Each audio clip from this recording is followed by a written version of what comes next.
Nunca pensé que las palabras de mi propio hijo pudieran dolerme tanto como las que escuché ayer en la tarde, cuando me dijeron que no era familia suficiente para acompañarlos en su viaje soñado. Mi nombre es Esperanza Morales. Tengo 68 años y llevo toda una vida creyendo que la familia es lo más sagrado que existe en este mundo. Crié a mi hijo Roberto yo solita después de que su padre nos abandonara cuando apenas tenía 5 añitos. Trabajé doble turno en la fábrica textil, me desvelé cosiendo para afuera, vendí tamales los fines de semana, todo para darle a ese niño lo que yo nunca tuve. Cuando se casó con Patricia, abrí mi corazón para ella como si hubiera sido mi propia hija. Hasta le ayudé a que compraran una casa más grande cuando llegaron los nietos. Pero la semana pasada descubrí que para ellos yo no soy más que un estorbo que necesita esconderse de los demás. Todo empezó el martes por la mañana, cuando estaba preparando el desayuno para Diego y Sofía. Escuché a Roberto hablando por teléfono sobre un viaje a Cancún. Era su aniversario número 15 de bodas, una fecha especial que yo misma les había sugerido celebrar como se debe. Me puse contenta pensando que por fin iban a tener tiempo para estar juntos como pareja, para recordar por qué se enamoraron. Pero cuando les pregunté sobre los detalles del viaje, la respuesta de Patricia me cayó como balde de agua fría. «Ay, doña Esperanza, ese viaje es solo para familia, ¿verdad? Usted entiende». La manera como dijo «familia» dejó bien clarito que yo no estaba incluida en esa definición. Roberto bajó la mirada y murmuró algo sobre que era un viaje nada más para ellos y los muchachos. Diego y Sofía se quedaron incómodos, sabiendo que algo andaba mal. Yo, que había dado el enganche de la casa donde vivían, yo que pagaba la escuela particular de los nietos, yo que siempre estaba presente en cada momento importante de sus vidas, de repente ya no era familia. Esa noche, acostada en mi cama, me di cuenta de que algo fundamental había cambiado. Pero lo que ellos no sabían era que todo estaba a punto de cambiar también. Durante los siguientes días empecé a fijarme en detalles que antes no notaba. Patricia siempre encontraba una excusa para no incluirme en los planes familiares. Cuando Roberto hablaba de arreglar la casa, ella rápidamente cambiaba de tema si yo estaba presente.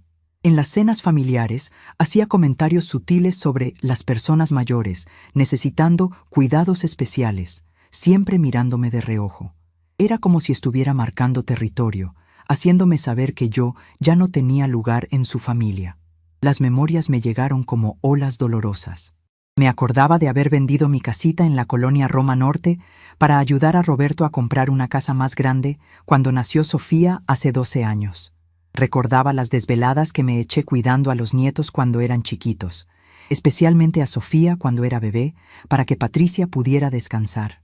Pensaba en todas las veces que pagué cuentas atrasadas, financié proyectos, cubrí emergencias, siempre sin pedir nada a cambio. Había sido el pilar económico y emocional de esa familia por años, pero ahora me trataban como una carga. El miércoles por la tarde, mientras preparaba la comida, escuché a Patricia hablando por teléfono con su hermana Leticia. «Es que ya no aguanto tenerla aquí todo el tiempo», le decía bajito, pero no tanto como para que yo no escuchara. Se mete en todo, opina de todo, y Roberto no se atreve a decirle nada porque es su mamá. Pero este viaje a Cancún es nuestro aniversario. ¿Entiendes? No vamos a llevarnos a la suegra de luna de miel. Se rió de una manera que me partió el corazón. Yo, que había trabajado hasta los huesos para que ellos pudieran tener esa casa, esa vida, esos lujos, ahora era la suegra que estorbaba en su luna de miel. Esa misma tarde, cuando Roberto llegó del trabajo, intenté hablar con él. «Mijo», le dije mientras servía la cena, «¿no crees que sería bonito si fuera con ustedes a Cancún? Podría cuidar a los niños mientras ustedes salen solos por las noches». Roberto ni siquiera me volteó a ver. «Mamá, ya está todo planeado. Además, usted no está acostumbrada a esos lugares tan elegantes. Se va a sentir fuera de lugar». Elegantes.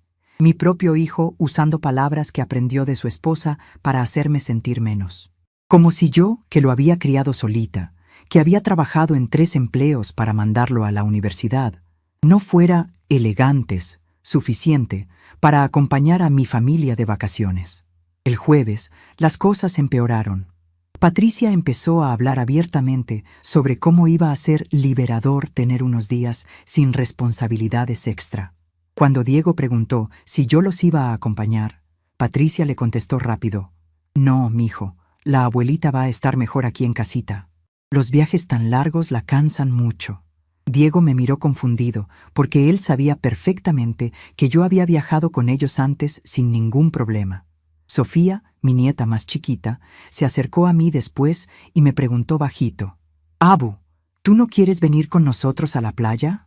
Le dije que claro que quería, pero que a veces los papás necesitaban estar solos. Pero por dentro se me estaba desgarrando el alma. La gota que derramó el vaso fue el viernes por la mañana. Estaba regando las plantas del jardín cuando escuché a Patricia hablando con la vecina de al lado, la señora Raquel. «Es que vivir con la suegra es un sacrificio enorme», le decía Patricia mientras colgaba la ropa. «Pero Roberto es muy apegado a su mamá. Espero que con el tiempo entienda que ya es hora de que ella busque su propio lugar, ¿me entiendes?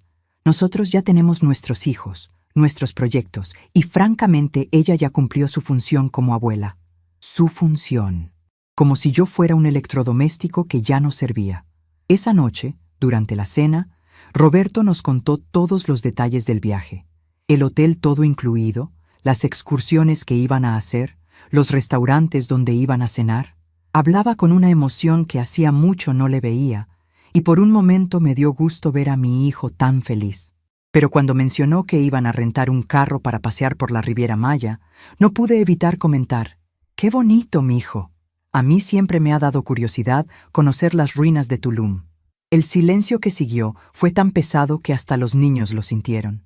Patricia se aclaró la garganta y dijo: «Bueno, pero esas caminatas son muy pesadas, doña Esperanza.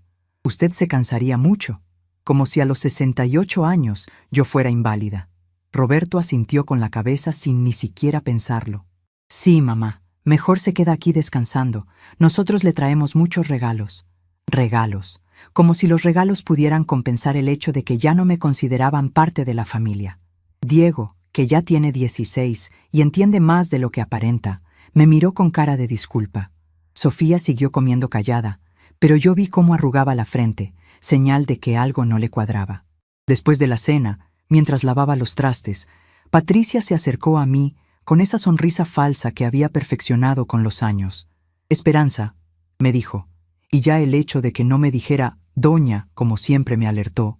«Espero que entienda que este viaje es muy importante para Roberto y para mí. Llevamos meses planeándolo y necesitamos tiempo para nosotros solos, como pareja. Seguramente usted comprende eso, ¿verdad?». Lo dijo de una manera que no dejaba lugar a discusión. No me estaba preguntando si entendía. Me estaba informando que la decisión ya estaba tomada y que mi opinión no importaba. «Claro, mija», le contesté, secándome las manos en el delantal. «Ustedes disfruten su viaje».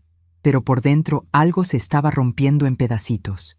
Era como si todas las veces que había dicho sí cuando quería decir no, todas las veces que había callado cuando quería gritar, todas las veces que había dado cuando no tenía nada que dar, se estuvieran juntando en una bola de dolor que ya no cabía en mi pecho. Esa madrugada no pude dormir. Me quedé acostada mirando el techo, recordando todo lo que había sacrificado por esa familia. Mi juventud, trabajando en lugar de divertirme. Mi vida amorosa, porque después de que se fue el papá de Roberto, nunca me volví a dar la oportunidad con otro hombre, pensando que mi hijo me necesitaba completa. Mi propia casa, que vendí para ayudarlos. Mis ahorros, que había gastado en la educación de los nietos. Y ahora resulta que todo eso no valía nada. Que yo no valía nada, que mi presencia era un estorbo en su familia. El sábado por la mañana, mientras preparaba el desayuno, Roberto bajó cargando 2 maletas grandes.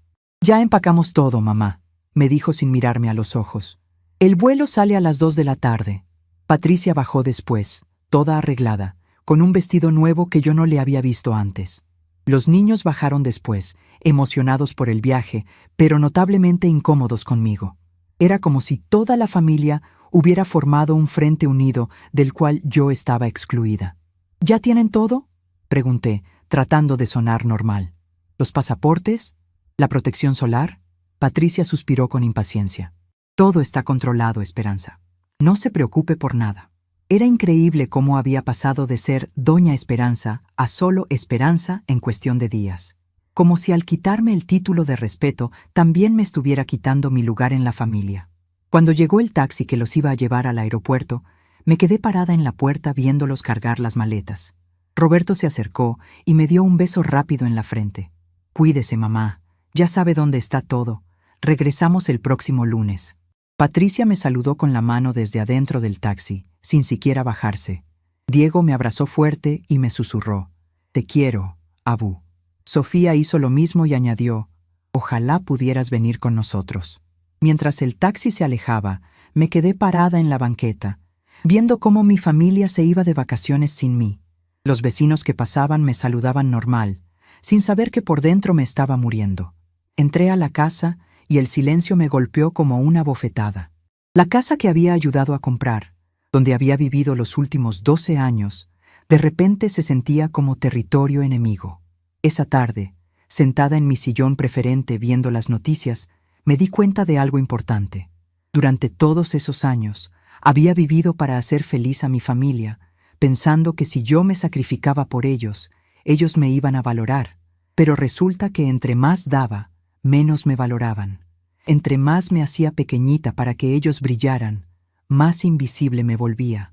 Y ahora, a los 68 años, estaba completamente sola en una casa que ya no sentía mía, esperando a que regresara una familia que ya no me consideraba parte de ella. Pero algo más se estaba despertando dentro de mí. Una voz que había estado callada por mucho tiempo.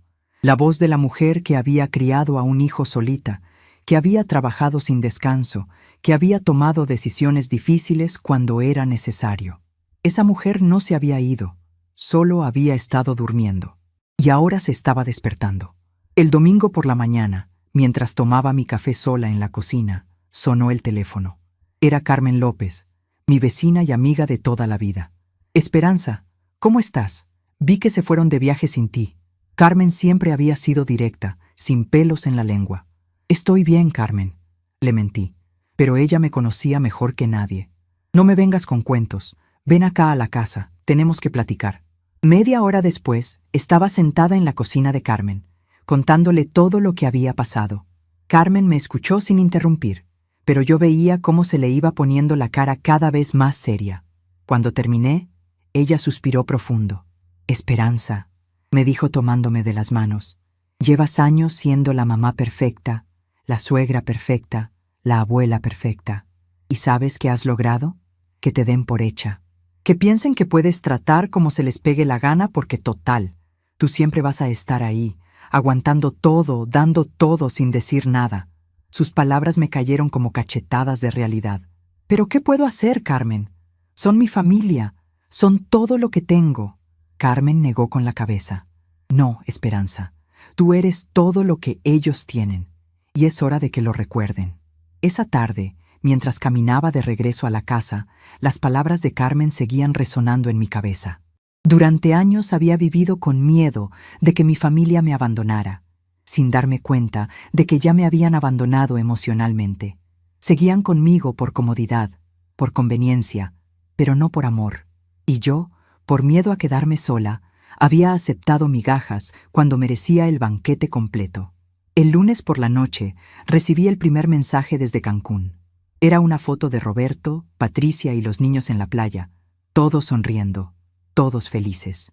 El mensaje decía: «Saludos desde el paraíso, los niños se están divirtiendo mucho».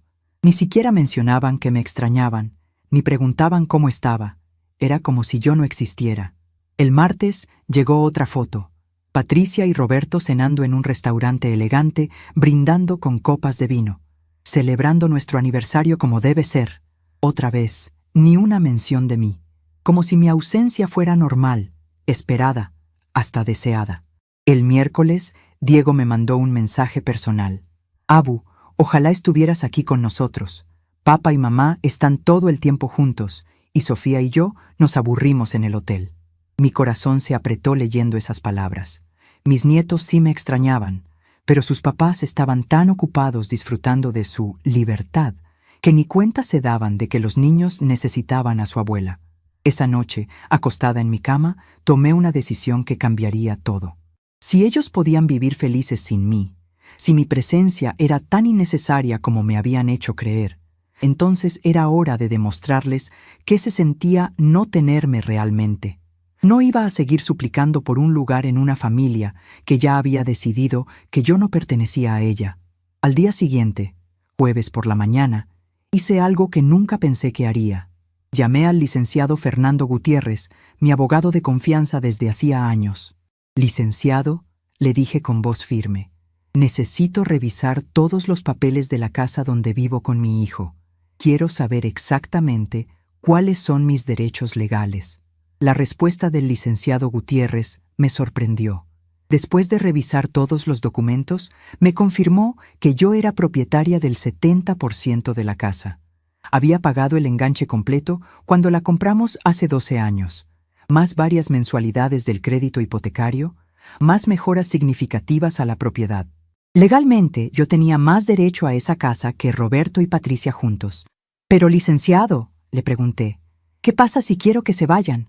El licenciado se quedó callado un momento. Señora Esperanza, usted tiene todo el derecho de recuperar su propiedad. Si quiere que desocupen, podemos iniciar el proceso legal correspondiente. Pero antes de hacer eso, ¿está segura de qué es lo que quiere? No le contesté inmediatamente. Pero por primera vez en meses, sentí que tenía opciones, que no era víctima de las decisiones de otros, que yo también podía tomar decisiones que afectaran a toda la familia. Y esa sensación de poder, de control sobre mi propia vida, era embriagadora. Esa tarde fui al banco y revisé todas mis cuentas. Durante años había estado transfiriendo dinero automáticamente a la cuenta familiar para gastos de la casa, escuela de los niños, emergencias médicas y 1000 cosas más. También había sido avalista de varios préstamos que Roberto había pedido para su negocio de consultoría en ingeniería. Sin darme cuenta, me había vuelto la columna financiera de toda la familia. Cuando salí del banco, llevaba conmigo una carpeta llena de documentos que mostraban claramente mi situación económica y legal. No era una viejita indefensa que dependía de la caridad de su familia. Era una mujer de 68 años, con propiedades, ahorros y derechos legales muy bien definidos. Una mujer que había sido generosa por amor, no por necesidad. El viernes por la noche, mientras preparaba la cena para mí solita, sonó mi teléfono. Era Patricia, llamando desde Cancún. «Esperanza, ¿cómo está todo por allá?», me preguntó con esa voz dulce que usaba cuando quería algo. «Todo bien, mija», le contesté. «¿Cómo la están pasando?». «Padrísimo. Roberto está súper relajado, los niños felices. Ha sido exactamente lo que necesitábamos». Lo dijo con tanto énfasis en el necesitábamos que el mensaje era claro. Habían necesitado alejarse de mí. «Me da mucho gusto», le dije sinceramente. «¿Cuándo regresan?» «El lunes en la noche. Por cierto, ¿podría hacer el súper para tener todo listo cuando lleguemos? Y también si pudiera lavar la ropa que dejamos en el cesto, para que esté lista. Ya sabe, con el jet lag y todo, va a estar pesado los primeros días». Incluso desde Cancún, desde sus vacaciones de ensueño, Patricia me seguía dando órdenes. Me seguía tratando como la sirvienta de la casa. «Claro, mija», le contesté. «Todo va a estar listo cuando regresen». Pero mientras colgaba el teléfono, una sonrisa extraña se me formó en la cara. Porque sí, todo iba a estar listo cuando regresaran, pero no exactamente como ellos esperaban. Y en ese momento, mientras lavaba mi plato de la cena en el fregadero de M.I. Cocina, supe exactamente qué era lo que tenía que hacer. El sábado por la mañana desperté con una claridad mental que no había sentido en años, como si durante la noche algo fundamental hubiera cambiado dentro de mí para siempre. Me levanté temprano, como siempre había sido mi costumbre desde que era una jovencita, trabajando en la fábrica textil de don Aurelio allá en la colonia Doctores. Eran las 5:30 de la mañana y ya tenía el café listo. Pero por primera vez en 12 años no estaba preparando desayuno para nadie más. La casa se sentía extrañamente silenciosa, pero no era el silencio triste de la soledad, sino el silencio lleno de posibilidades de quien finalmente puede pensar sin interrupciones. Mientras tomaba mi café en la mesa de la cocina, empecé a recordar cosas que había guardado muy adentro del corazón. Memorias que había enterrado porque dolían demasiado, pero que ahora necesitaba desenterrar para entender cómo había llegado a este punto de mi vida. Cerré los ojos y me permití viajar en el tiempo, hasta aquellos días cuando Roberto era apenas un chamaquito de 5 años y su papá, Aurelio Morales, nos dejó tiradas de la noche a la mañana. Me acuerdo perfecto de esa tarde de diciembre cuando Aurelio llegó a la casa con una maleta en la mano y me dijo: «Esperanza, me voy». Encontré a alguien más joven, alguien que me entiende mejor. Roberto estaba jugando con sus carritos en el piso de la sala, ajeno a que su mundo se estaba desmoronando. Yo tenía 23 años y me quedé parada ahí, viendo cómo el hombre que había prometido amarme para siempre se llevaba mis sueños en una maleta café que yo misma le había regalado en su cumpleaños. Esa noche, después de acostar a Roberto y explicarle que papá se había ido de viaje, pero que regresaría pronto, me senté en la cocina de mi casita rentada en la Roma Norte y lloré hasta que no me quedaron lágrimas. Pero cuando salió el sol al día siguiente, algo había cambiado en mí. Me miré al espejo y me dije: «Esperanza Morales, ese niño es lo único que importa ahora. Vas a sacarlo adelante cueste lo que cueste». Y eso fue exactamente lo que hice. Conseguí trabajo en la fábrica de don Aurelio Vázquez, donde cosía desde las 6 de la mañana hasta las 4 de la tarde. Después me iba corriendo a recoger a Roberto a casa de doña Carmen López, que en esos tiempos vivía en el mismo edificio que nosotros y me ayudaba cuidándolo por unas monedas. En las noches, después de darle de cenar, bañarlo y ayudarle con las tareas, yo me sentaba en la máquina de coser que había comprado de segunda mano y cosía ropa para afuera hasta las 2 o 3 de la madrugada. Los fines de semana vendía tamales que preparaba desde el viernes en la noche. Me levantaba a las 3 de la mañana del sábado para poner los tamales a cocer, y a las 7 ya estaba en el mercado de Medellín con mi canasta, gritando: «Tamales guajeñitos, rojos y verdes». Roberto me acompañaba siempre, sentadito en una cajita de refrescos, ayudándome a contar las monedas que íbamos juntando.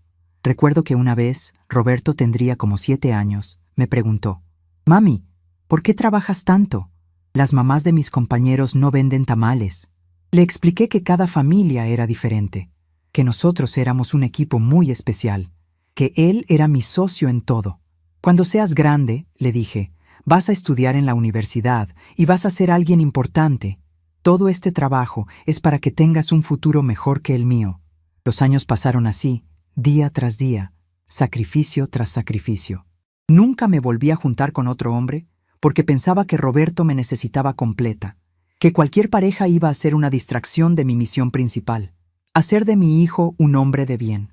Rechacé a varios pretendientes que se interesaron en mí. Recuerdo especialmente a don Miguel Hernández, un viudo que tenía una carnicería y que siempre me trataba con mucho respeto. «Esperanza», me decía, «usted y el niño podrían venir a vivir conmigo. Yo los cuidaría bien». Pero yo siempre le contestaba lo mismo: «Gracias, don Miguel, pero Roberto y yo estamos bien solos». Ahora, tantos años después, me pregunto si no cometí un error, si no debería haberme dado la oportunidad de ser feliz con alguien que me valorara de verdad. Pero en ese momento creía que ser buena madre significaba renunciar a todo lo demás. Roberto era un estudiante excelente. Siempre sacaba puros dieces, participaba en concursos de matemáticas, era el orgullo de sus maestras. Cuando terminó la secundaria, me dijo que quería estudiar ingeniería.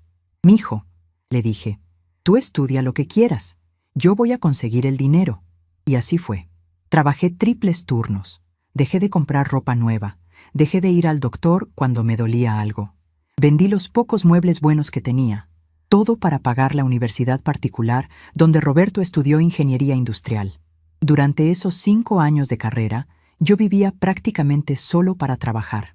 Me levantaba a las 4 de la mañana para hacer tamales.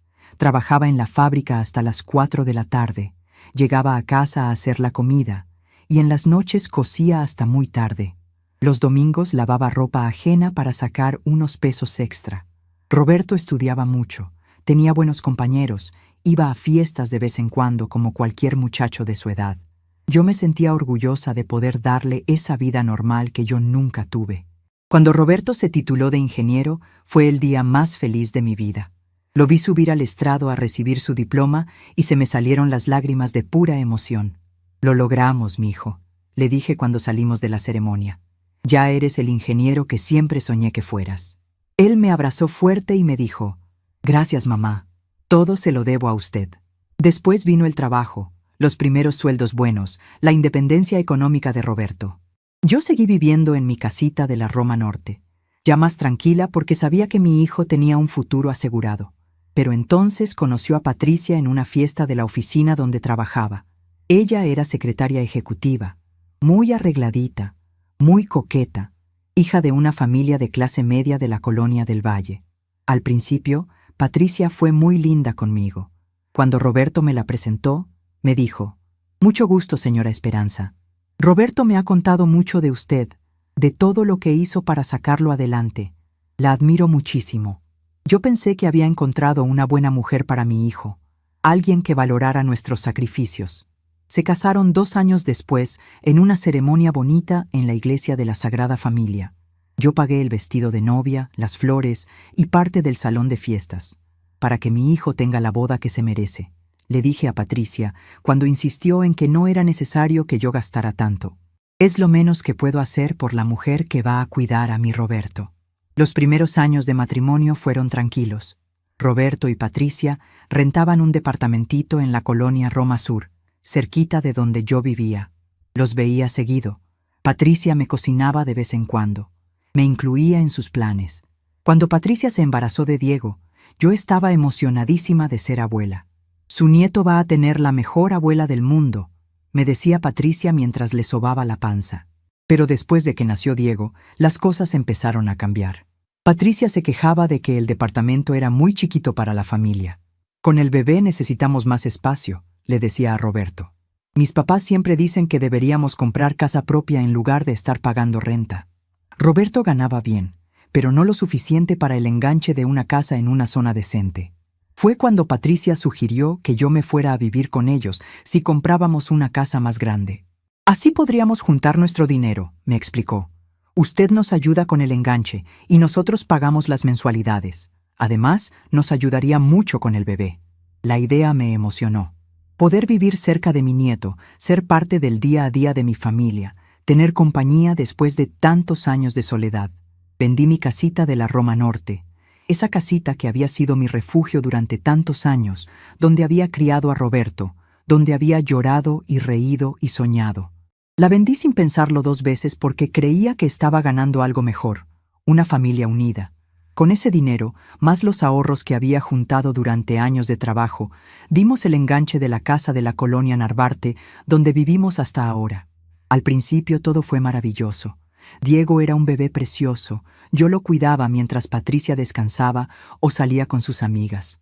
Roberto llegaba del trabajo y cenábamos todos juntos como una familia normal. Yo me sentía útil, querida, necesaria. Pensaba que por fin había encontrado mi lugar perfecto en la vida. Cuando nació Sofía 4 años después, yo ya era oficialmente la niñera de la casa, aunque nadie lo dijera así. Patricia había dejado de trabajar después del primer bebé y se había acostumbrado a que yo me hiciera cargo de todo lo relacionado con los niños. «Es que usted tiene tanta experiencia, doña Esperanza», me decía. «Los niños la obedecen más a usted que a mí». Yo lo tomaba como un cumplido, sin darme cuenta de que Patricia se estaba acostumbrando a vivir sin responsabilidades. Conforme los niños fueron creciendo, yo me volví también la cocinera oficial, la encargada de la limpieza, la que llevaba y traía a los niños de la escuela, la que los ayudaba con las tareas. Patricia se dedicaba a sus clases de yoga, a sus reuniones con amigas, a sus compras en el centro comercial. Roberto trabajaba muchas horas y cuando llegaba a casa solo quería descansar. Poco a poco me di cuenta de que había pasado de ser la abuela querida a ser la sirvienta gratuita de la familia. Pero cada vez que sentía esa incomodidad, la callaba diciéndome que estaba siendo egoísta, que lo importante era que mi familia estuviera bien, que ya tendría tiempo de descansar cuando fuera más grande.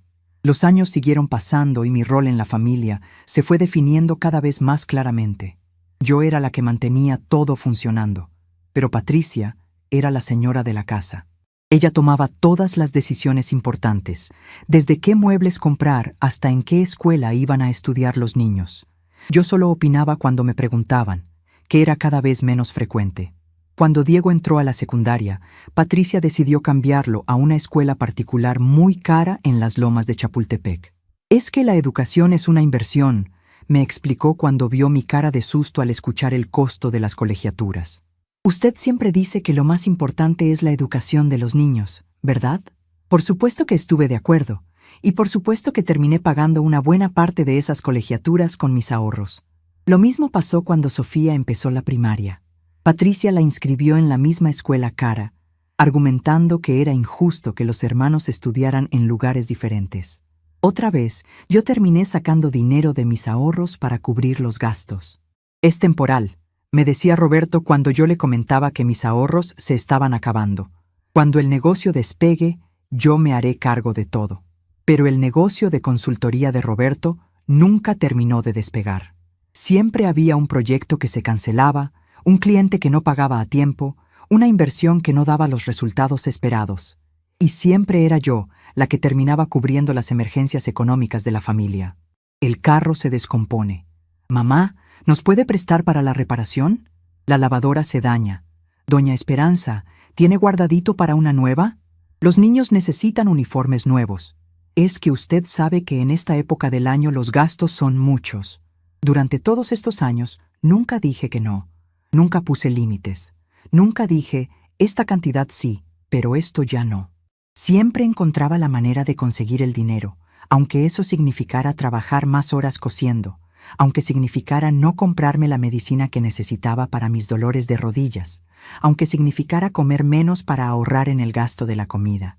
Y Patricia se acostumbró a esa generosidad sin límites. Ya no me pedía dinero, lo daba por hecho. Ya no me las gracias efusivamente, lo veía como mi obligación. Gradualmente fui pasando de ser la suegra generosa a ser la fuente automática de financiamiento para todo lo que se les ocurriera. El momento en que me di cuenta de que algo estaba fundamentalmente mal fue hace como 6 meses, durante la fiesta de 15 años de la hija de la hermana de Patricia. Toda la familia estaba reunida en el jardín de una casa muy elegante en Polanco. Patricia me presentaba con la familia de ella como mi suegra Esperanza, que vive con nosotros. No como la abuela de los niños, no como parte de la familia, sino como la suegra que vive con nosotros, como si fuera una carga que habían tenido que aceptar. Durante la fiesta, escuché una conversación entre Patricia y sus cuñadas que me partió el corazón. ¿Y no te molesta tener a la suegra viviendo en tu casa?, le preguntó una de ellas. Patricia se rió con una risita nerviosa, pues tiene sus ventajas y sus desventajas. La ventaja es que siempre hay alguien cuidando a los niños y manteniendo la casa. La desventaja es que a veces no tienes privacidad en tu propia casa, ¿me entiendes? Yo estaba parada atrás de ellas, sirviendo aguas frescas como me había pedido Patricia, y fingí no escuchar. Pero esas palabras se me clavaron en el pecho como espinas. Yo no era parte de la familia. Era la empleada doméstica que trabajaba gratis a cambio de un techo. Desde ese día empecé a notar cosas que antes ignoraba. Cómo Patricia rodaba los ojos cuando yo opinaba sobre algo. Cómo Roberto ya no me consultaba las decisiones importantes. Solo me informaba después de que ya las había tomado. Cómo los niños me querían mucho como abuela, pero respetaban más a sus papás cuando se trataba de reglas importantes. Me di cuenta de que había criado a un hijo maravilloso, que había hecho un trabajo excelente como madre soltera, pero que en el proceso había perdido mi propia identidad. Me había vuelto tan buena satisfaciendo las necesidades de otros que ya nadie consideraba que yo pudiera tener necesidades propias. Y ahora, sentada en la cocina de esta casa que yo ayudé a comprar, tomando café en silencio mientras mi familia disfruta de sus vacaciones sin mí, finalmente entendí algo fundamental. Había pasado tantos años tratando de ser indispensable que me había vuelto invisible. Había dado tanto amor que ya nadie valoraba ese amor. Me había sacrificado tanto que ya nadie veía esos sacrificios como algo especial, sino como lo mínimo que se esperaba de mí. Pero también entendí algo más importante. No era demasiado tarde para cambiar. A los 68 años, todavía tenía tiempo de recuperar mi dignidad, de exigir el respeto que merecía, de demostrar que Esperanza Morales no era una viejita indefensa, sino una mujer fuerte que había tomado decisiones difíciles toda la vida y que podía volver a tomarlas. El domingo en la tarde, mientras regaba las plantas del jardín que yo misma había sembrado y cuidado durante 12 años, tomé la decisión más importante de mi vida en mucho tiempo. Iba a demostrarles a Roberto y a Patricia qué significaba realmente no tenerme en sus vidas. No con gritos, no con pleitos, no con drama, sino con la misma determinación silenciosa con la que había sacado adelante a mi hijo cuando su papá nos abandonó. Y cuando regresaran de Cancún el lunes por la noche, encontrarían una Esperanza Morales muy diferente de la que se habían llevado tan fácilmente a las vacaciones. El lunes por la mañana desperté con una sensación extraña en el pecho. Por primera vez en años, no sentía el peso aplastante de las obligaciones ajenas, sino la fuerza liberadora de mis propias decisiones. Eran las 5 de la mañana cuando me levanté de la cama, pero esta vez no fue por costumbre, sino por una urgencia interna que no había sentido desde mis días de juventud trabajando en la fábrica. Tenía cosas importantes que hacer, llamadas que realizar, papeles que revisar. Mi familia regresaría esa noche de Cancún, bronceados y relajados, esperando encontrar todo exactamente como lo habían dejado. Pero se iban a llevar una sorpresa muy grande. Mientras me vestía frente al espejo de mi recámara, me miré detenidamente.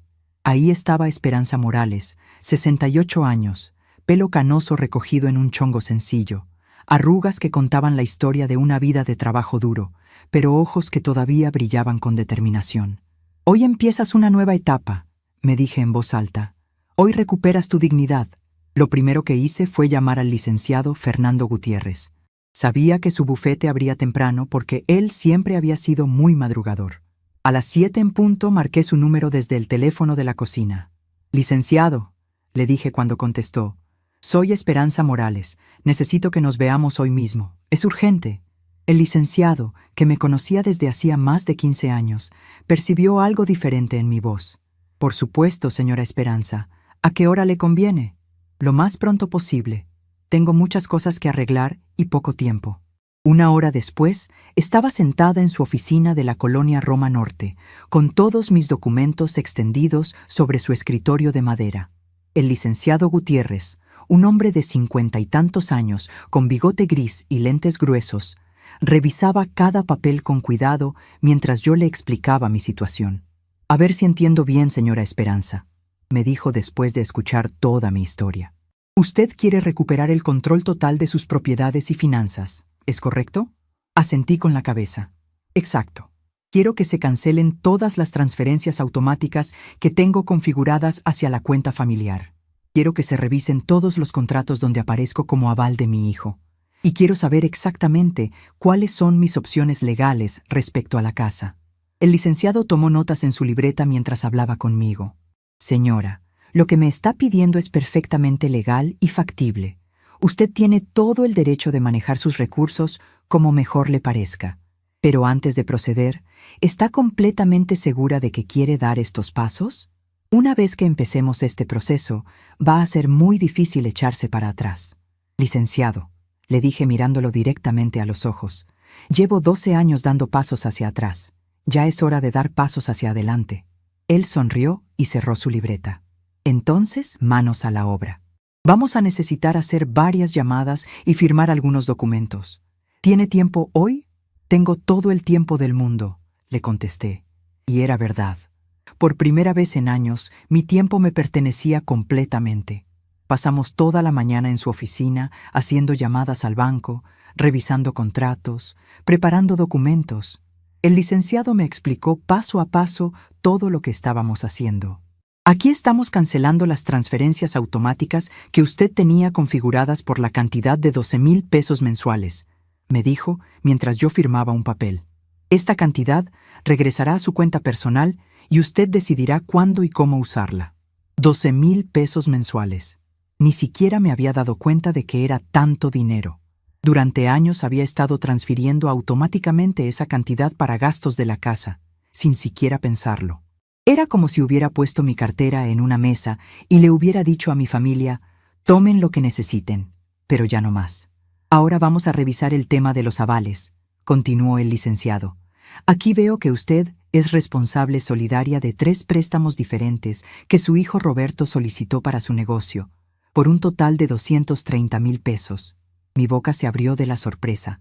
Yo sabía que había firmado como aval, pero nunca había sumado el total de mi responsabilidad financiera. ¿Eso significa que si Roberto no paga, yo tengo que pagar? Pregunté con la voz un poco temblorosa.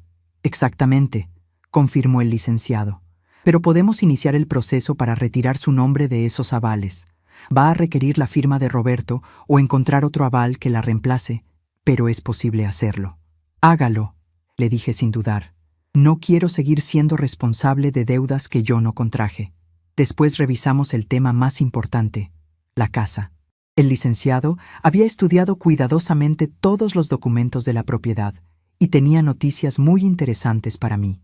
Señora Esperanza, me dijo acomodándose los lentes, según estos documentos, usted es propietaria del 75% de esta casa. Usted puso todo el enganche, que fueron 350,000 pesos en ese momento, más ha pagado 60 mensualidades del crédito hipotecario, más las mejoras que se le hicieron a la propiedad por valor de 120,000 pesos adicionales. ¿Y eso qué significa?, pregunté, aunque en el fondo ya sabía la respuesta. Significa que usted tiene el derecho legal de decidir quién vive en esa casa y quién no. Roberto y Patricia son propietarios del 25% restante, pero usted es la propietaria mayoritaria. Si usted decidiera que quiere que se vayan, tiene todo el derecho de iniciar los procedimientos legales correspondientes. Por un momento me quedé callada, procesando esa información. Durante 12 años había vivido sintiendo que estaba de arrimada en casa de mi hijo, aceptando migajas de cariño y respeto porque pensaba que no tenía otras opciones. Pero resulta que era mi casa, mis reglas, mi decisión. ¿Cuánto tiempo tomaría el proceso si yo decidiera que se vayan?, pregunté con voz firme. Depende de si cooperan o no. Si Roberto acepta la situación y buscan otro lugar por las buenas, podría ser cuestión de unas semanas. Si se resisten, podríamos estar hablando de algunos meses, pero el resultado final sería el mismo. La ley está de su lado.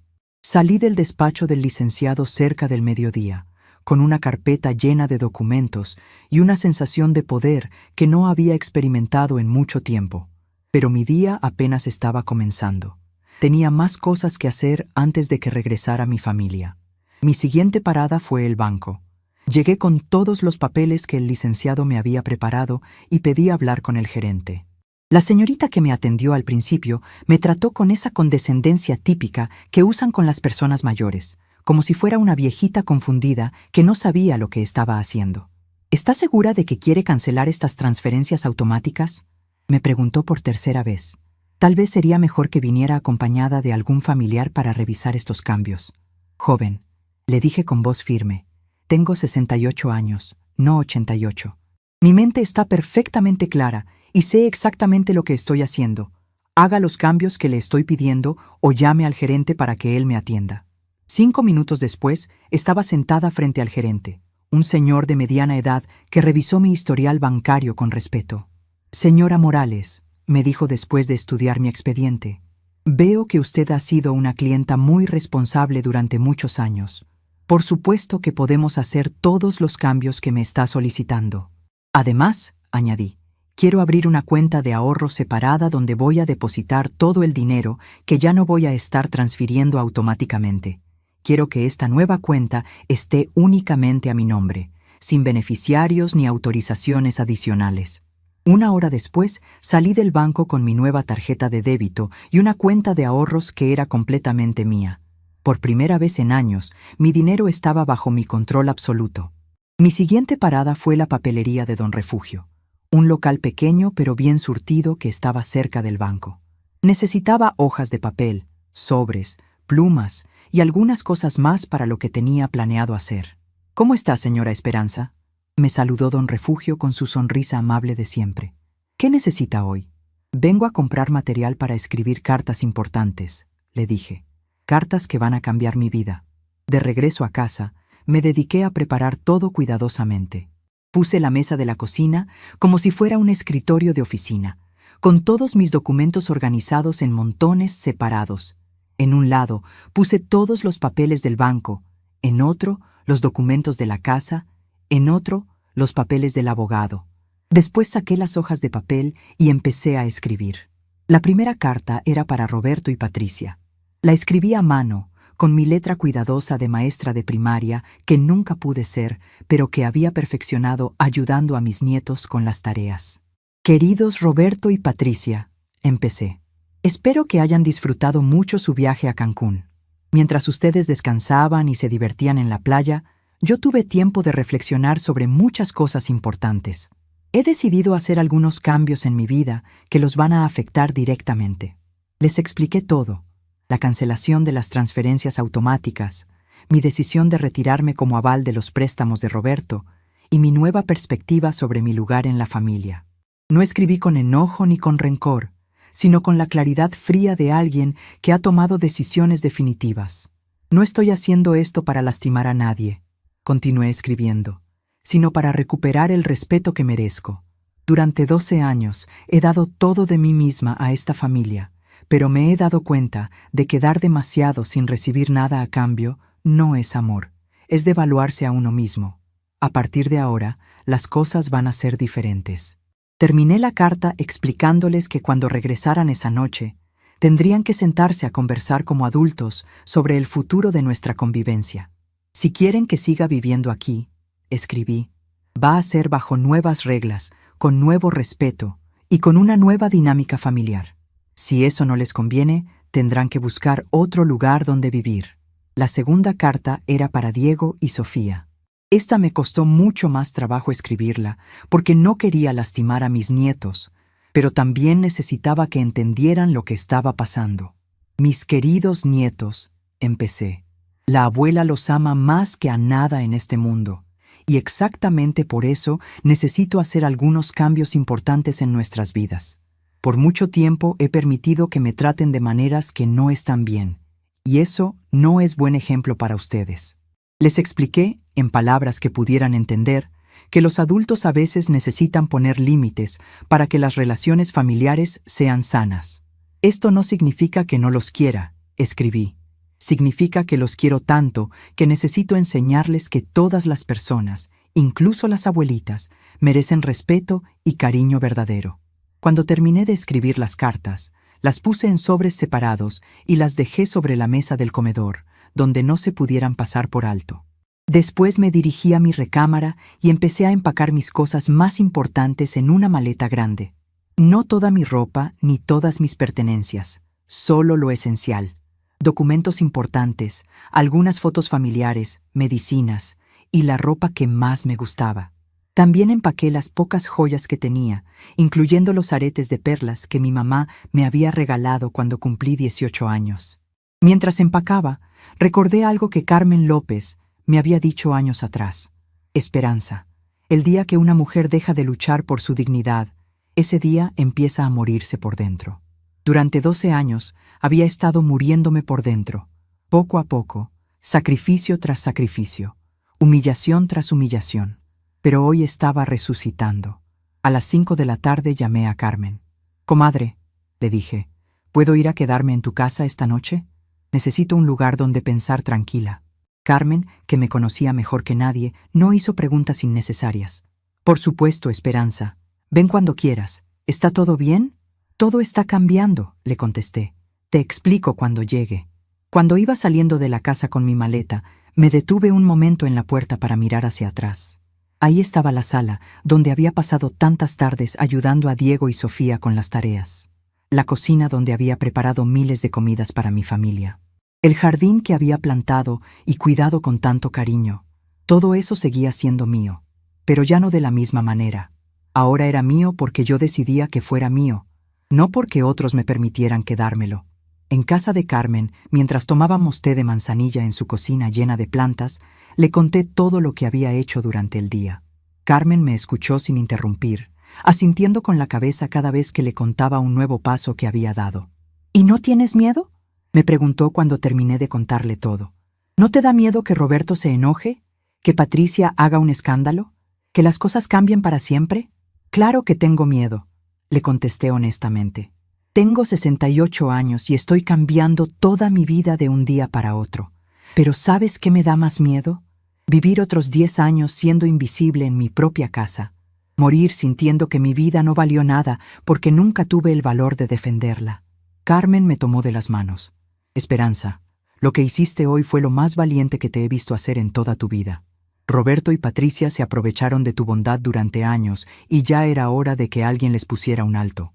Esa noche, acostada en el cuarto de huéspedes de Carmen, no pude dormir mucho. No por nervios, sino por expectación. Sabía que al día siguiente todo iba a cambiar para siempre. Mi teléfono sonó varias veces durante la noche, pero no contesté. Sabía que era Roberto llamando desde el aeropuerto, preguntándose dónde estaba yo y por qué no había ido a recogerlos como siempre hacía. A las 2 de la madrugada recibí varios mensajes de texto. El primero era de Roberto. «Mamá, ¿dónde está? Llegamos a la casa y está todo cerrado.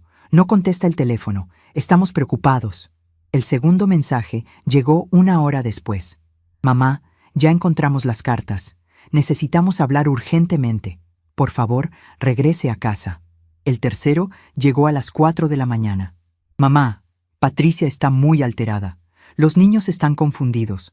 Por favor, no haga esto. Podemos resolver todo hablando». No contesté ningún mensaje. Por primera vez en 12 años, mi familia iba a tener que esperar a que yo decidiera cuándo y cómo hablar con ellos. Por primera vez, las reglas del juego las iba a poner yo. Cuando amaneció el martes, me levanté temprano, me bañé con calma y me puse mi vestido más bonito. Hoy iba a regresar a mi casa, pero ya no como la abuela sumisa que se había ido.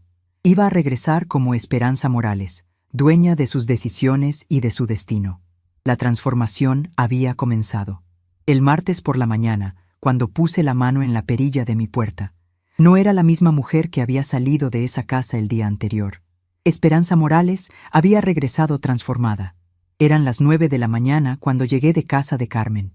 Había desayunado tranquila, me había arreglado con cuidado y llevaba conmigo la carpeta con todos los documentos que había organizado el día anterior. También llevaba algo más importante, una tranquilidad interior que no había sentido en años. Cuando abrí la puerta de la casa, el silencio me recibió como una bofetada. Era un silencio pesado, tenso, cargado de expectación y miedo. Sabía que estaban todos despiertos, probablemente esperándome desde muy temprano, pero nadie se atrevía a salir de sus recámaras hasta que yo diera la primera señal. Caminé despacio hacia la cocina, dejé mi bolsa sobre la mesa y puse a calentar agua para hacerme un té. Cada movimiento lo hice con calma deliberada, tomándome mi tiempo, estableciendo desde el primer momento que las prisas de otros ya no eran mis prisas. Fueron Diego y Sofía quienes aparecieron primero. Bajaron las escaleras con pasos cuidadosos, como si estuvieran caminando sobre cristales rotos. Diego llevaba puesta una playera de su viaje a Cancún, pero tenía la cara de alguien que no había dormido bien. Sofía se veía confundida y un poco asustada. «Abuela», dijo Diego acercándose a mí con cautela, «¿estás bien? Ayer llegamos y no estabas. Papá y mamá estaban muy preocupados». Su voz tenía esa mezcla de cariño y confusión que me partió un poquito el corazón, pero no me desvió de mi propósito. «Estoy perfectamente bien, mijito», le contesté dándole un beso en la frente. «¿Cómo la pasaron en Cancún? ¿Se divirtieron mucho?» Sofía se acercó tímidamente y se abrazó a mi cintura como hacía siempre. «Sí, Abú, pero te extrañamos mucho. ¿Por qué no fuiste con nosotros?» Era la pregunta que había estado esperando, la pregunta que sus papás nunca les habían explicado honestamente. Porque sus papás decidieron que yo no era familia suficiente para acompañarlos, mi amor. Pero ya hablaremos de eso más tarde. Sofía frunció el ceño, tratando de entender. Pero Diego me miró con esos ojos inteligentes de 16 años que ya empiezan a ver las injusticias del mundo adulto. En ese momento apareció Roberto en las escaleras. Se veía terrible, ojeras profundas, pelo despeinado, la cara de alguien que había pasado la noche entera dándole vueltas a un problema sin solución. Llevaba puesta la misma ropa del día anterior, arrugada y manchada, como si no hubiera tenido energía ni para cambiarse. «Buenos días, Roberto», le dije con voz tranquila, sin moverme de donde estaba parada junto a la estufa. «¿Cómo amaneciste?» «Mamá», me dijo con voz ronca, «necesitamos hablar urgentemente». «¿Dónde estuvo ayer? ¿Por qué no contestó el teléfono?» Nos tenía muy preocupados. Había algo en su tono que me molestó profundamente. Todavía creía que tenía derecho a interrogarme, a exigirme explicaciones, como si yo fuera una adolescente rebelde que había llegado tarde a casa. Roberto, le contesté sirviendo mi té con movimientos pausados. Yo no le debo explicaciones a nadie sobre dónde paso mis noches. Soy una mujer adulta de 68 años, no una niña que necesita pedir permiso. La forma como se le descompuso la cara me confirmó que estaba empezando a entender que las cosas habían cambiado radicalmente. Patricia apareció momentos después y su presencia llenó la cocina de tensión inmediata. Venía vestida con una bata de seda rosa que yo nunca le había visto, probablemente comprada en Cancún, y llevaba el pelo recogido de una manera que pretendía verse elegante, pero que solo conseguía hacerla ver arrogante. Sus ojos tenían esa mirada dura que conocía bien, la mirada que usaba cuando estaba preparándose para una batalla. Esperanza, me dijo sin saludar siquiera. Tenemos que aclarar muchas cosas. No entiendo qué está pasando aquí, pero esto no puede seguir así. Su voz tenía esa autoridad fingida que había estado usando conmigo durante años, pero que ahora me sonaba ridícula e impotente. Tienes razón, Patricia, le contesté con una sonrisa serena. Hay muchas cosas que aclarar. Pero antes, niños, vayan a desayunar algo. Los adultos necesitamos platicar. Diego y Sofía se quedaron parados ahí, sintiendo la tensión, pero sin entender completamente qué estaba pasando. Vayan, les dije con firmeza pero con cariño. Después hablo con ustedes. Sofía me dio otro abrazo rápido antes de irse, y Diego me miró una vez más con esa expresión pensativa antes de seguir a su hermana hacia el comedor. Cuando nos quedamos solos los tres adultos en la cocina, el silencio se volvió casi físico. Patricia y Roberto se quedaron parados del lado opuesto de la mesa, como si estuvieran formando una barrera defensiva contra mí.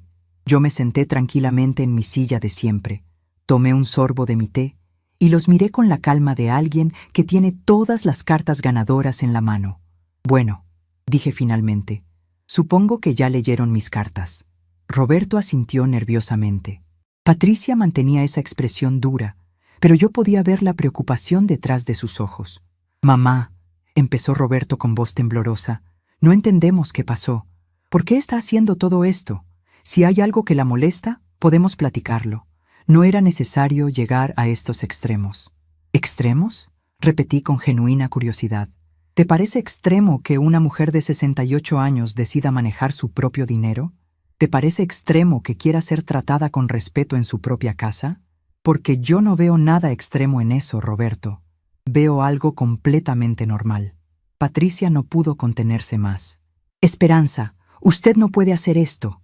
No puede cancelar las transferencias de la noche a la mañana sin consultarnos. Nosotros tenemos gastos, responsabilidades. Los niños tienen que ir a la escuela. Su arrebato me confirmó lo que yo ya sabía. Para Patricia, mi valor como persona se medía únicamente por mi utilidad financiera. Patricia, le dije con voz tranquila pero firme, siéntate. Vamos a tener una conversación muy necesaria. Patricia se resistió un momento, claramente no acostumbrada a que yo le diera órdenes, pero finalmente se sentó en la silla frente a mí. Roberto se sentó a su lado y pude ver cómo sudaba nerviosamente. Vamos a aclarar algunas cosas. Empecé abriendo mi carpeta de documentos. Primero, esta casa. Según los documentos que revisé con mi abogado, yo soy propietaria del 75% de esta propiedad. Ustedes son dueños del 25% restante. Eso significa que yo tengo la autoridad legal para decidir quién vive aquí y bajo qué condiciones. Roberto abrió la boca para protestar, pero levanté la mano para silenciarlo. No he terminado. Segundo, el dinero. Durante los últimos 12 años he estado transfiriendo automáticamente 12,000 pesos mensuales a la cuenta familiar, sin contar emergencias, gastos extra, colegiaturas y 1,000 cosas más. Hice la cuenta y han sido aproximadamente 2 millones de pesos que he aportado a esta familia sin recibir ni las gracias. Patricia se puso pálida. Claramente no había hecho esos cálculos nunca. Tercero, continué, los avales. Resulta que soy responsable de 230,000 pesos en préstamos que Roberto pidió para su negocio. Dinero que, por cierto, si él no puede pagar, tendré que pagar yo. Mamá, intervino Roberto con voz desesperada, usted sabe que yo siempre he sido responsable con mis deudas. Nunca le he fallado en ningún pago. Es cierto, admití. pero eso no quita el hecho de que durante años he estado cargando con responsabilidades financieras que no me correspondían, solo porque ustedes dieron por hecho que yo iba a decir que sí a todo. Patricia finalmente encontró su voz. Esperanza, usted siempre había estado de acuerdo con ayudarnos. Nunca nos dijo que le molestara. ¿Por qué cambia todo de repente? Su tono era de reproche, como si el problema fuera mi cambio de actitud y no años de abuso de mi generosidad. ¿Saben cuándo me di cuenta de que algo estaba mal? Les pregunté, tomando otro sorbo de mi té. Cuando me dijeron que su viaje a Cancún era solo para familia y que yo no estaba incluida en esa definición. En ese momento entendí que para ustedes yo no soy familia.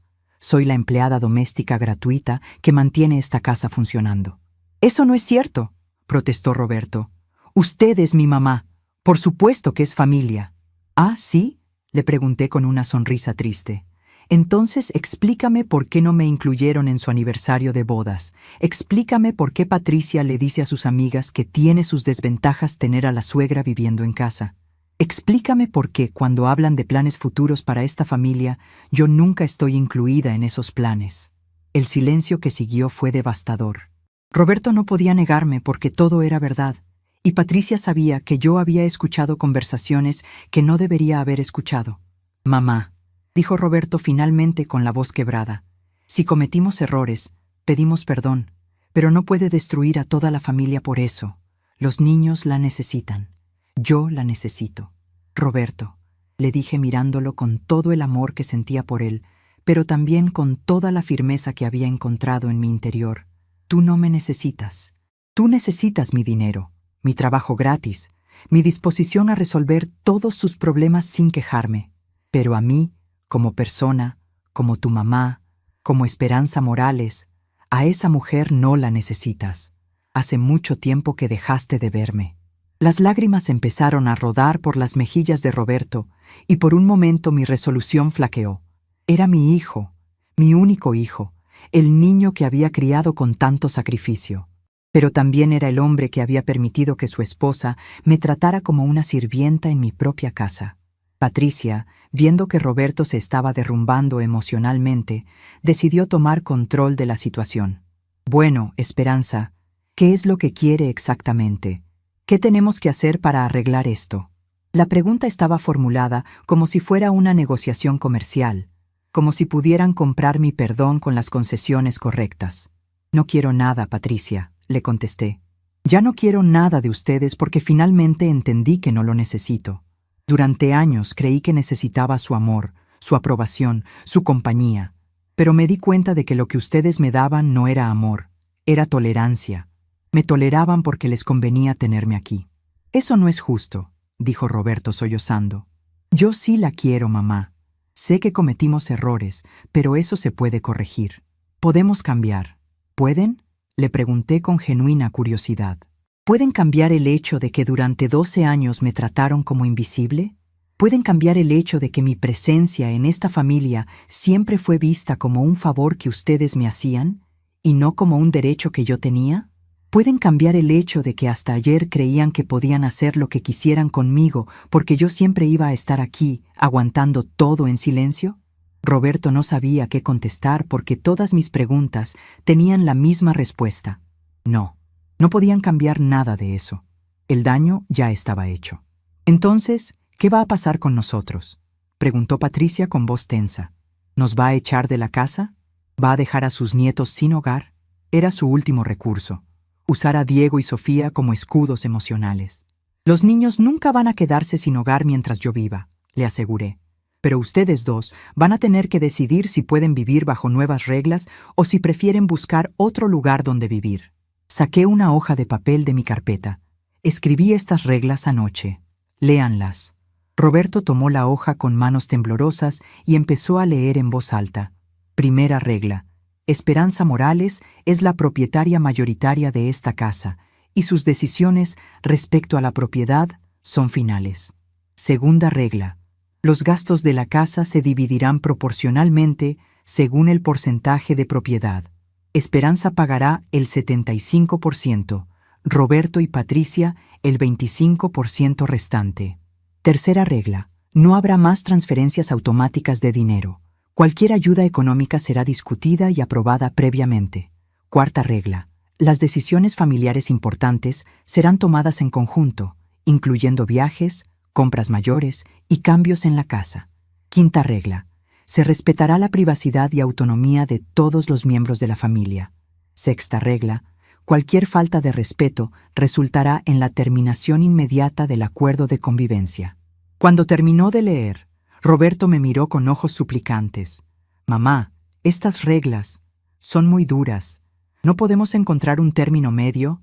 «Roberto», le dije con firmeza, «estas reglas no son un castigo.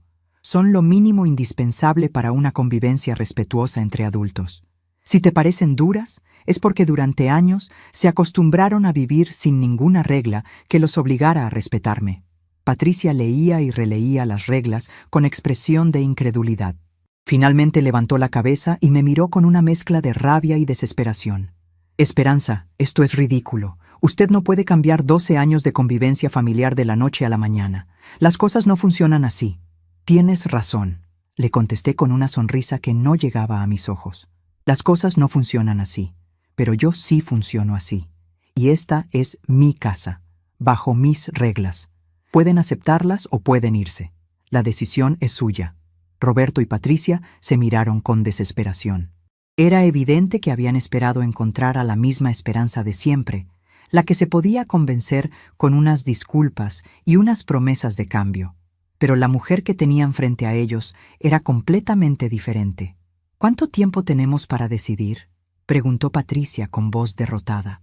«Una semana», les contesté. «Una semana para que decidan si pueden vivir respetándome como merezco, o si prefieren buscar otro lugar donde puedan seguir viviendo como vivían antes». Me levanté de la mesa, recogí mis documentos y me dirigí hacia las escaleras. «Ah, y una cosa más», añadí antes de subir a mi recámara. «Diego y Sofía van a quedarse conmigo sin importar lo que ustedes decidan. Ellos no tienen la culpa de los errores de sus padres, y yo no voy a permitir que paguen las consecuencias». Mientras subía las escaleras, escuché el silencio aterrador que dejé en la cocina. Era el silencio de dos personas que finalmente habían entendido que sus acciones tenían consecuencias, y que la mujer a la que habían dado por hecha durante años había decidido recuperar su poder. Esa tarde, desde mi recámara, escuché discusiones en voz baja, teléfonos sonando y movimientos nerviosos por toda la casa. Sabía que Roberto y Patricia estaban desesperados, haciendo cálculos financieros, buscando opciones, tratando de encontrar una salida que no existía, porque por primera vez en 12 años, Esperanza Morales había puesto las cartas sobre la mesa, y esta vez, todas las cartas ganadoras estaban en sus manos. 6 meses después, mientras riego las plantas de mi jardín en esta mañana de octubre, me doy cuenta de que el silencio que tanto temí se convirtió en la música más hermosa que he escuchado en años. Roberto y Patricia se fueron al cuarto día. No pudieron soportar vivir bajo reglas que los trataban como iguales, en lugar de como los dueños absolutos de mi vida. La mañana que se fueron, Patricia me miró con esa sonrisa falsa que había perfeccionado durante años y me dijo: «Esperanza, espero que sea muy feliz con su casa vacía». No sabía que me estaba regalando exactamente lo que más necesitaba. Diego y Sofía se quedaron conmigo, como siempre supe que pasaría. Al principio estaban confundidos y tristes por la separación de sus padres, pero poco a poco han entendido que a veces los adultos necesitan tomar decisiones difíciles para que las cosas mejoren. Los veo más tranquilos ahora, sin esa tensión constante que había en la casa cuando sus padres vivían en un estado permanente de estrés financiero y emocional. Roberto viene a visitarnos cada fin de semana. Las primeras veces llegaba con esa actitud de hijo dolido, esperando que yo hubiera cambiado de opinión y le pidiera perdón por haber puesto límites. Pero cuando vio que yo estaba genuinamente en paz, que no estaba sufriendo ni arrepentida, algo cambió en él también. Ahora nuestras conversaciones son diferentes. Me pregunta cómo estoy, me cuenta sobre su trabajo, me pide consejos sobre los niños. Por primera vez en años, me habla como a una persona real, no como a una función. Patricia, por el contrario, ha decidido mantener la distancia. Los niños van a visitarla a su nuevo departamento en la colonia Roma Sur cada 15 días. Según me cuentan Diego y Sofía, vive con mucha amargura, contándole a quien quiera escuchar que yo destruí la familia por puro capricho. Pero eso ya no me afecta. He aprendido que no puedo controlar las narrativas que otros construyen sobre mi vida. Solo puedo vivir mi verdad con dignidad. Las tardes son mi momento favorito ahora. Después de que los niños terminan sus tareas, nos sentamos en el jardín a tomar agua fresca de Jamaica, mientras ellos me platican sobre su día. Diego está en último año de preparatoria y ya habla de estudiar arquitectura en la universidad. Abu, me dice con esa sonrisa que me recuerda tanto a Roberto cuando era joven. Cuando sea arquitecto, quiero diseñarte una casa perfecta para cuando seas más grande. Le explico que ya tengo mi casa perfecta, pero me encanta escucharlo soñar. Sofía, con sus 14 años, se ha vuelto mi compañera de cocina. Los fines de semana hacemos tamales juntas, como yo hacía con mi mamá cuando era niña. Mientras amasamos la masa de maíz, me pregunta cosas sobre la vida, sobre el amor, sobre ser mujer en un mundo que a veces no valora a las mujeres como debería. Abu, me dijo la semana pasada, ¿tú crees que yo también podré ser valiente como tú cuando sea grande? Le contesté que ella ya es valiente, que vivir con autenticidad a cualquier edad requiere mucho valor. Carmen López viene a visitarme todas las tardes de miércoles. Tomamos café en el jardín y platicamos de todo, de los nietos, de los cambios en el barrio, de los programas de televisión que nos gustan. Pero también hablamos de cosas más profundas. Esperanza, me dijo hace poco, desde que pusiste límites, te veo más joven. Es como si hubieras recuperado una parte de ti que se había perdido. Tiene razón. Durante años había vivido una vida que no era mía, cumpliendo expectativas que otros habían puesto sobre mí.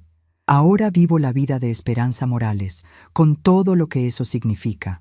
He retomado algunas actividades que había abandonado. Los martes por la tarde voy a clases de bordado en el Centro Cultural de la Colonia. Los jueves participo en un grupo de lectura en la biblioteca. Los sábados, cuando no tengo nietos que atender, camino por el Parque Hundido y me siento en una banca a leer o simplemente a observar a las familias que pasean. Me gusta ver a los niños jugar, a las parejas jóvenes que caminan tomadas de la mano, a otros abuelos que persiguen a sus nietos. La vida sigue su curso, y yo finalmente soy parte activa de ese curso, no solo una espectadora silenciosa. Económicamente, mi situación ha mejorado considerablemente. Sin las transferencias automáticas y los gastos extras constantes, mis ahorros han empezado a crecer otra vez. El licenciado Gutiérrez me ayudó a hacer algunas inversiones pequeñas pero seguras que me dan un ingreso adicional cada mes.